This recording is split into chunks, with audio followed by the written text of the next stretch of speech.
Welcome to God's 5 Minutes with Pastor Ed Wilson. Reach him at gods5minutes@gmail.com. Now, here's Ed Wilson with God's 5 Minutes. Hello, friends. This world is a dangerous place filled with things that can harm the body and cause the soul to be lost.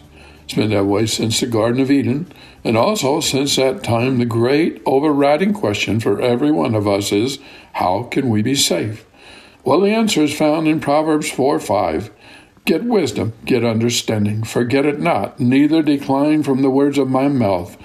Forsake her not, and she shall preserve thee. Love her, and she shall keep thee. Or as another translation has it, do not forsake wisdom, and she will protect you. Love her, and she will watch over you. Wisdom is the ability to think and act using knowledge, experience, understanding, common sense, and insight. It is a habit or disposition to perform the action with the highest degree of adequacy under any given circumstance. Knowledge, by contrast, is information, skill, or understanding that comes from experience. It is possible to use knowledge without wisdom. That's what the Israelite theologians did when they directed the Magi to Bethlehem while declining to go themselves. Knowledge is what we get when we go to school. It is what parents aim for when they point their sons and daughters toward a college education. It is what apprentices gain when master craftsmen teach them how to weld or mechanic or drive a truck. We need knowledge. How many times have each of us done foolish things because we just didn't know any better? And yet knowledge alone, vital as it is, can't save us. So knowledge can be taught, but wisdom, how does one get wisdom? We teach our children and teach each other. We gain all the knowledge we can, and yet the pages of history are overfull of stories of shrewd, competent people who had a wealth of knowledge and yet blundered into great tragedies. For it is wisdom, not knowledge, the Bible has said will preserve and keep us. God alone is the fountain of wisdom. He gives it to us, and that in just the opposite way of the way we do things. We give knowledge and hope it will be used with wisdom. God gives wisdom and adds knowledge to it.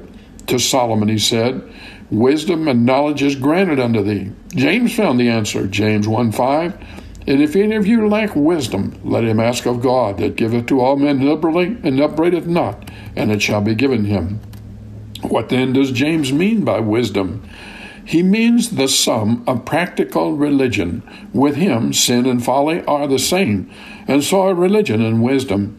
He has wisdom who knows God with a living heart knowledge which gives a just insight into the realities of life and the boundaries of right and wrong, and which regulates conduct and shapes the whole man with power far beyond that of knowledge, although that of knowledge illuminate an intellect however powerful. Knowledge is poor and superficial in comparison with this wisdom, which may roughly be said to be equivalent to practical religion. A person who keeps vividly before himself the thought of God, and with it the true nature and obligation and blessing of righteous, loving obedience, and the true foulness and fatalness of sin. If he sees these with the clearness with which we may all see the things that are unseen and eternal, if he sees the rottenness and the shallowness of earthly things and temptations, and the blessed results of every God-pleasing act, why, the course of his life would be secured. Notice James did not say, if any of you lack wisdom, let him sit down and think. No, nor even if any of you lack wisdom, let him take a course of study, or go to philosophers and teachers. We are told to ask, and that's a very strange thing if wisdom is only in the mind. But it is not so strange, since true wisdom has its seat in the depths of the human spirit. Anyone who wants a divine wisdom can have it. Just let him get down on his knees. That's the best place to secure it. Let him ask, because that insight, so clear, so vivid, so constant, so perfectly adequate for the regulation of the life, is of God. It comes to us from the Spirit of God who dwells in us. Have you talked to him today? You have been listening to God's 5 Minutes with Pastor Ed Wilson. Reach him by email at godsfive minutes@gmail.com. Tune in next time to hear more encouraging thoughts from God's Word on God's 5 Minutes with Pastor Ed Wilson.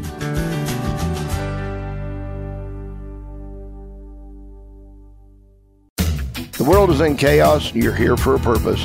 What does the Bible have to say about it all? I'm Mark Taylor, host of Crosspoint podcast and radio show, and I'd like to invite you to join me each week as I navigate the complexities of faith, culture, and personal growth. Each week, I interview a different guest who is making an impact on the culture for God's kingdom. Whether you're seeking spiritual guidance, true information, or a fresh perspective, this podcast equips you to discern truth in today's chaotic world. When Christianity intersects with everyday life, that's where you'll find Crosspoint, sometimes discussing the issues that some churches don't want to talk about. Look up Crosspoint with Mark Taylor wherever you get your podcast, produced by KNEO Radio and the Sky High Podcast Network.